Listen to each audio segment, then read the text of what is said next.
Average is very good at making itself sound like wisdom. Have you ever shared a desire with somebody, a desire, a goal that you want to achieve? And instead of getting immediate reassurance, you are met with, "Are you sure?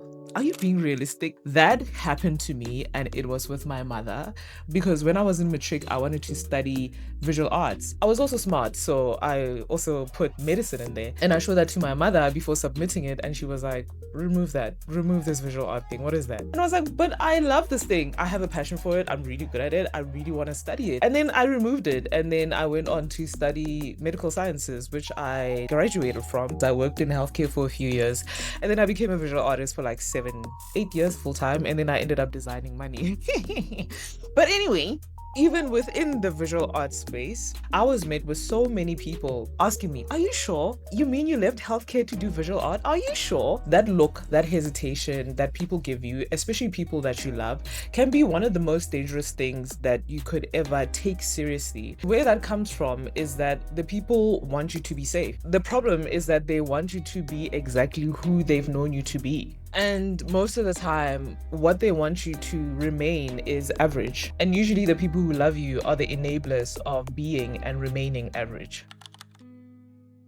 And when it comes to somebody who feels like they have a calling and they resist going towards their calling, they're not afraid that if they answer their calling, then they're going to fail. No, they're afraid of the person that they will become once they step into this path of going towards their calling. Because one thing about a calling, yes, it asks for your time, but most importantly, it's asking you to be a completely different version of yourself. It's asking you to be a version of yourself that your current environment, your current mind, your current friend group, your current family has never seen yet. It's the version of you that does not fit the role that everybody has assigned for you. And the people who build their love around the pre-version of you, the before version of you, that love might slightly be destabilized. And the thing about choosing your calling is that the before version of you and the pre-version of you might have to die. And when that smaller version of you dies, it can feel like a betrayal to the people who are around you. The real conversation here is that when you're called to do something, it does not compete with your fear. That is a very superficial conversation to have. Your calling is competing with your sense of belonging. And the fear and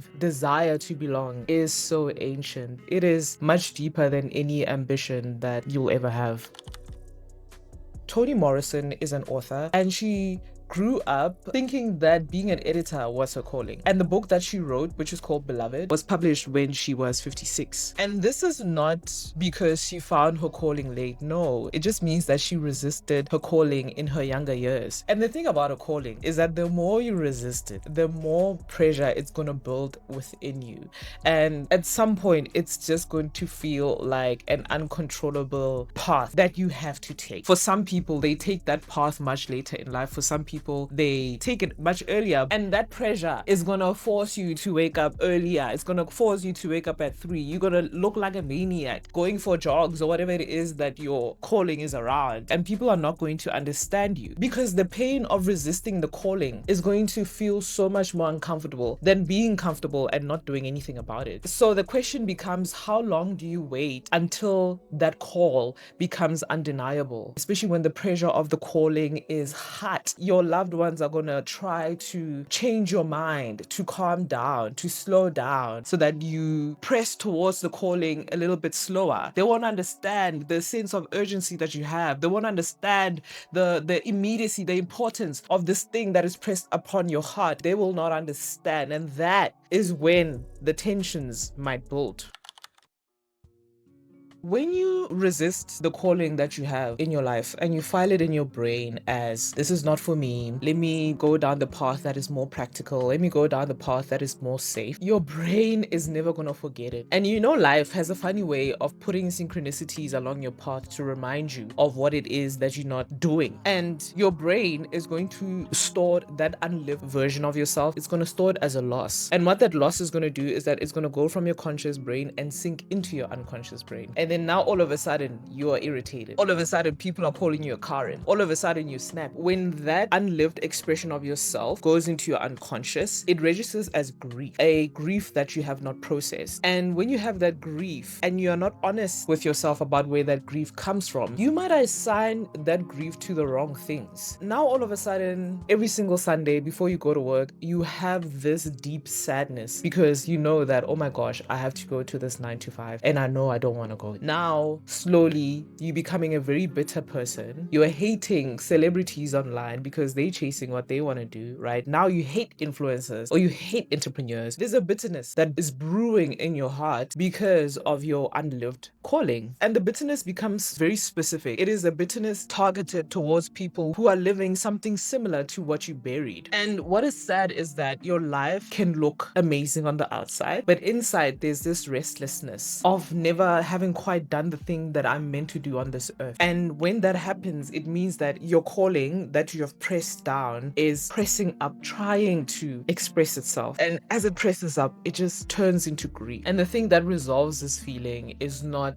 opening a bottle of wine on a Friday night and watching a movie. It is not a relationship. It is not even therapy. Facing that thing and acknowledging and being vulnerable with yourself and saying, hey, you know what? I actually want to try doing this thing. I actually want to do this thing. I want to be a singer. I want to try being an accountant. I want to be a chef. I want to be a landscaper. I want to be an artist. I want to be a speaker. I want to be a content creator. Just you being honest to yourself and being like, I don't care what my friends are going to say. I don't care what my colleagues are going to say. I want to run a triathlon. I don't give a if they see me running at 3 a.m. before I go to my job. I want to do this.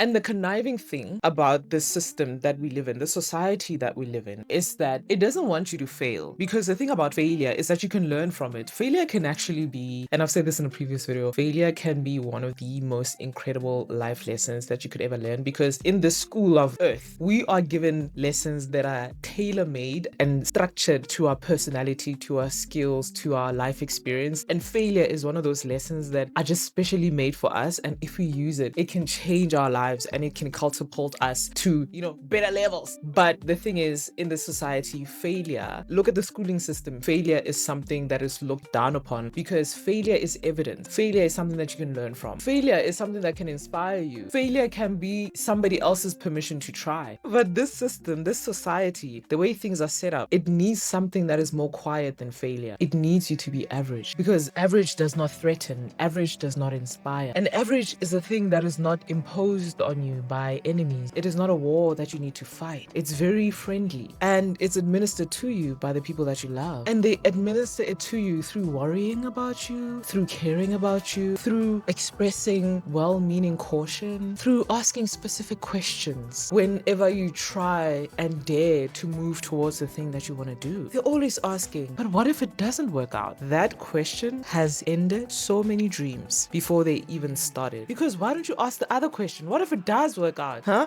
And sometimes that question, it comes from the face of somebody that you do not want to disappoint. And because you don't want to disappoint this person, the calling that you have for your life, this desire that you want to achieve, you lock it away into a filing cabinet. You lock it away under, I'll do that later. I'll do this when the time is right.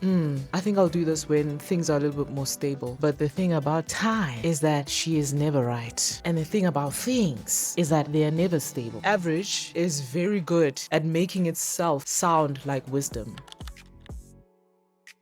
Let's clear the air. These people who love you and are saying these things to you, they are not villains, okay? They also grew up in the same system that you grew up. They were also told the same things when they had dreams and desires. They were also asked the same questions about, hey, are you sure? Hey, is this safe? Hey, what about your sense of security? They heard those things too. But the thing that is different about them is that they chose to listen to those questions and statements of limitation. And they built their lives around that comfort of not going towards their calling. They are not trying to keep you small. They're just trying to protect you from the pain of wanting something and not getting the thing that you wanted, which is the kind of kindness that can cost you a very fulfilled life. Because when you try and you post a video and it gets 1 view, you have a business and you have 1 customer, that is survivable. Like, you can survive that. But can you survive the feeling of regret when you're laying on your deathbed and you're like, I didn't even try. Can you survive that? I can't survive that. I don't want to be in a position on my deathbed where there's regret in my body. When I'm on my deathbed, I want to be like, let's go. I did everything that I wanted to do, that I felt called in my heart to do. It was a freaking good time. On to the next chapter. That's how I want to feel. I don't want to feel no regret, man. I don't want to be fighting to be like, oh my gosh, I want to stay. I want to be like, I gave it my all. Everything that I was meant to do on this planet Earth, it's done. Let's go to chapter 2. You know what I mean? Regret is poison, man. Regret is suffering. And it's the kind of suffering that doesn't look terrible, because your life can look great, but you could be carrying all this regret on your shoulders. Average is the most effective disguise that suffering has ever worn. Now for another example, Wangari Maathai was beaten, was imprisoned, was ridiculed by her own government. The resistance that she faced came from a government that was expecting her to play a specific average role. But instead, she managed to plant 51 million trees. She became the first African woman to win the Nobel Peace Prize. The system that tried to press her down became the system that later acknowledged her. The system that imprisoned her eventually had to acknowledge what she had built. The thing about this system, this earth game, this society, is that it will push against you if you're trying to step out of the assigned roles that are expected from you. And this is not a malfunction, it is the design of the game. Approval is something that you should expect never to come until you get to a point where you are at the Nobel Peace Prize level and people are like, oh, we always knew you could do it.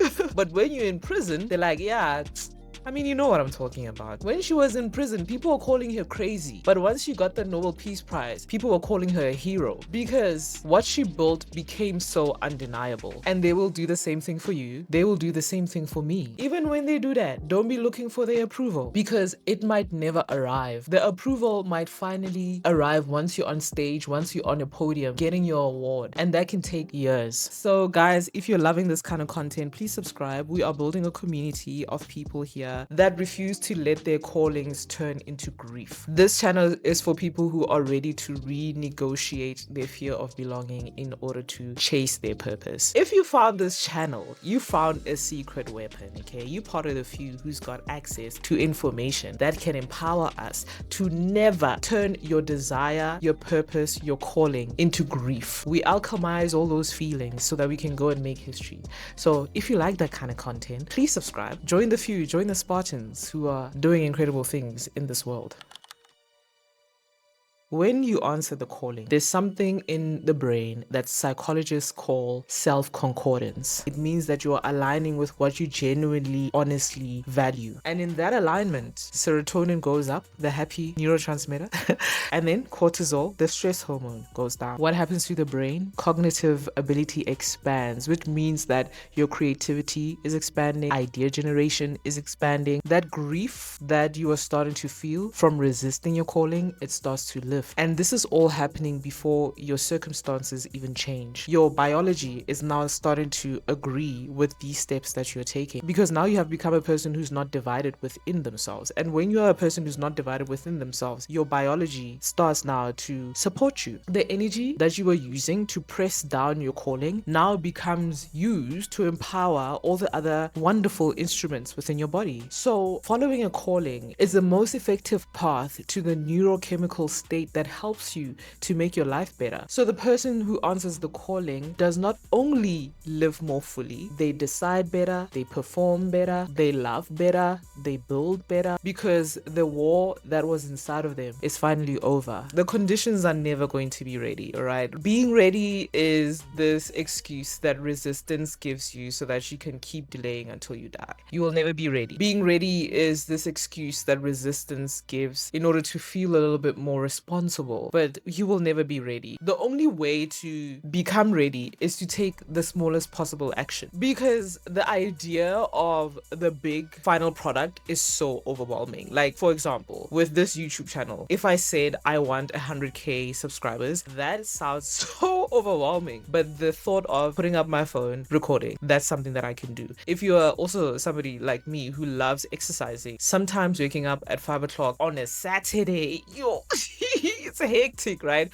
But what I can do is make sure that my gym clothes are prepared and they're next to me, so I don't have to do too much thinking when I have to walk outside to go and exercise. So help yourself, man. Don't make this so hard. It can be so easy. Instead of committing 5 hours, commit 30 minutes to that thing that you need to do. If you want to finish a whole book, just say, hey, every day I'm going to read 10 pages. It is okay if that thing that you are practicing is small. It is okay if it is private, but it is very important that it is consistent. The most effective way that your brain can update its identity is through experience. Every small action that is taken towards the calling is evidence that is collected against the resistance. And this evidence is saying, not only do I want this, but this is real and I can do this and this is mine. And there's going to be a point where you have made so many decisions towards that direction that that evidence is going to accumulate.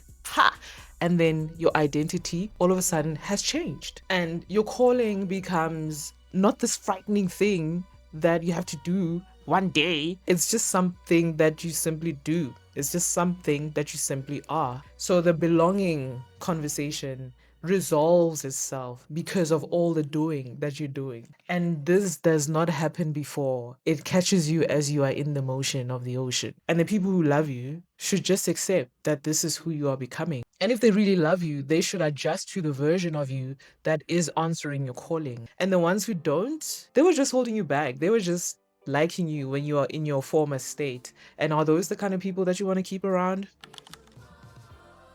This game of earth, system, society, whatever you want to call it, it wants you to remain an NPC. It doesn't need you to fail, because when you're failing, you're trying. It needs you to stay average. And the thing is, it can use the faces of those you love in order to convince you to remain in that state. And those people will make being average and staying where you are sound like wisdom. That is the NPC system working the way that it should be. And the NPC system does not always have to work through hate. It can also work through love as well, through very well-meaning conversations. Remember that every single day you don't take a step towards your calling or the thing that you're meant to do, the grief within you is going to accumulate. So is that the version of yourself that you're going to choose to become? Or will you take one small step today, not because you're ready, but because average is what you were never meant for?